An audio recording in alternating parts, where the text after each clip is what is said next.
अस्सलाम वालेकुम जी, आपका होस्ट सईद अहमद अल-जैद आपकी खिदमत है। हमारा यूट्यूब और फेसबुक चैनल यह है पाकिस्तान देख रहे हैं। लाखों करोड़ों दोस्तों हासिब मोहम्मद मुस्तफ़ा सल्लल्लाहु अलैहि वसल्लम और आले मोहम्मद पर नवाज शरीफ साहब की कन्फर्म टिकट 200% कन्फर्म टिकट जो उन्होंने आखिरी अशरा मक्का मुकरमा और मदीना पाक के अंदर गुजारना था, दरबार नबी सल्लल्लाहु अलैहि वसल्लम के ऊपर गुजारना था, उसका एक बड़ा ड्रॉप सीन हुआ है। और 3 माह जो उन्होंने लंदन के अंदर गुजारने थे उसकी खबर है। उसके अलावा एक्सटेंशन होने का मामला था, ड्राफ्ट तैयार होता था काजी फायज साहब का, उसके मतलब खबर है। और 9 मई के ऊपर जुडिशल कमीशन बनाने का बाकायदा ऐलान कर दिया गया। डेफिनेटली आपको मैं बताऊंगा। सबसे पहले जी, नवाज शरीफ साहब आप जानते हैं कि उन्हें 22 अक्टूबर 2023 को पाकिस्तान में लाया गया। हफ्ते का वो दिन था। मेरे दोस्त की उस दिन एक बारात थी, तो उन्होंने कहा जी तू बंद रहा है, नवाज शरीफ साहब आज़ाद हो रहे हैं। तो एक सिलसिला चला, कबूतर शबूतर उड़ाए गए। मगर नवाज शरीफ साहब को उस दिन से लेके 2023 से लेके आज 31 मार्च 2024 तक सिर्फ इस्तेमाल किया गया, सिर्फ और सिर्फ उन्हें इस्तेमाल किया गया। मगर खबर ये बन रही थी, मैंने भी आपके साथ खबर ये शेयर की, उनकी टिकट फाइनल हो रही है और वो आखिरी अशरा जो है वो सऊदी अरेबिया के अंदर गुजारेंगे, फिर वो 3 माह के लिए इंग्लैंड चले जाएंगे। तो इस वक्त खबर ये सामने आई कि उन्होंने अपनी टिकट को कैंसिल करवाया है। और खुद नहीं करवाया, प्रेशर इतना है कि उनके कारकुनों ने ये बात कही है, पार्टी के वर्करों ने, वो हमारा तो रहेगा कुछ नहीं।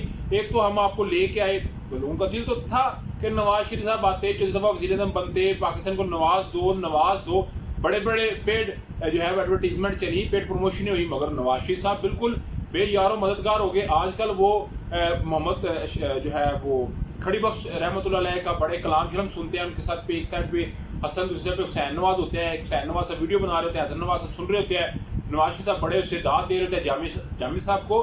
तो मेरा ख्याल है इस वक्त तो वो बिल्कुल खुद कंफ्यूज हुए हैं। मगर ऐसा नहीं, बात हमने ये बात कही जी कि पंजाब हो, बाकी कबीना हो, सारा कुछ जो है वो नवाज शरीफ साहब के अंडर ही चल रहा है। मगर ऐसी बात बिल्कुल नहीं है। तो खबर ये है कि नवाज शरीफ साहब ने कारकुनों के प्रेशर के ऊपर अपनी टिकट को कैंसिल करवा लिया। वो इधर रहेंगे सेनेट के इंतखाब तक, सेनेट की बख्तर बांट में वो अपना हिस्सेदार बनेंगे। उसके बाद वो बाहर जाएंगे या नहीं जाएंगे, उसके बाद मेरा ख्याल है उनकी सिर्फ पाकिस्तान की सियासत में इज्जत एक आम सियासी लीडर जो कि साहब का वज़ीर-ए-आज़म रिटायर होकर एक कारण में बैठते हैं, सिर्फ उसके अलावा और कोई नहीं। उधर मैंने सुबह आपको खबर एक ब्रेक की थी कि काजी फायज साहब की एक्सटेंशन का मामला है, एक ड्राफ्ट तैयार हो रहा है कि मंसूर अली शाह को नुकसान ना हो, उनकी मुद्दत मुलाजमत में कोई फ़र्क ना आए, मुनीब अख्तर साहब सीनियर जज बन के ना आए। क्योंकि जैसे ही काजी फायज साहब की एक्सटेंशन होगी, मंसूर अली शाह साहब थोड़ा पीछे जाएंगे, मुनीब अख्तर साहब ऑटोमेटिकली रिटायरमेंट की तरफ मूव कर देंगे। तो आज वज़ीर इत्तलात पाकिस्तान ने बाकायदा तौर पर ये बात कही है कि जी मुझे या मेरे तक तो वो ड्राफ्ट की खबर नहीं है, कोई एक्सटेंशन का मामला तो नहीं है। तो मेरा ख्याल है याद रखिएगा, अतात तक जितनी इत्तलात हैं वो उन्हें खुद भी पता है, जो उन्हें फीड किया जाता है सिर्फ उन्होंने उसको बयान करना था, इसके अलावा कोई खबर नहीं। मगर इसकी जो है वो बात को मज़ीद आपके साथ कंफर्म करेंगे 1-2 वीलॉग के बाद। डेफिनेटली डे आफ्टर टुमारो, परसों तक का हमें टाइम दें आप, इंशाल्लाह ताला कुछ इसमें बड़ी पेशरफ्त होगी। मगर सुबह को मैंने जब आपको वीलॉग किया तो मैंने बताया था आपको कि ईद के बाद तो बड़ी को पेशरफ्त, जुमेरात को बड़ी पेशरफ्त हो सकती है। मगर आज वो पेशरफ्त हुई जो मैंने आपके साथ शेयर कर दिया। उधर जी आप जानते हैं चीफ सेक्रेटरी जो है खैबर पख्तूनख्वा वो अभी तक तब्दील नहीं हुए। निगरान हुकूमत के पॉइंट थे शहबाज शरीफ साहब की और अली गंडापुर साहब की तकरीबन 20 से 22 दिन हो गया मुलाकात हुई, जिसमें शहबाज शरीफ साहब ने ये बात की कि अपनी मर्जी से टीम लेके आप जो भी कोई सीट पे आता है वो अपनी मर्जी से टीम को अपॉइंट करता है। तो ये बेसिकली इस्टेब्लिशमेंट हुई है, वफाक का काम है कि चीफ सेक्रेटरी को तैनात करना वज़ीर-ए-आज़म पाकिस्तान के सिग्नेचरों के बाद। तो आज वज़ीर इत्तलात जो आफ्ताब आलम साहब हैं उन्होंने कहा जी किसी किस्म का अभी तक चीफ सेक्रेटरी के ऊपर कोई हमें अपडेट नहीं किया गया।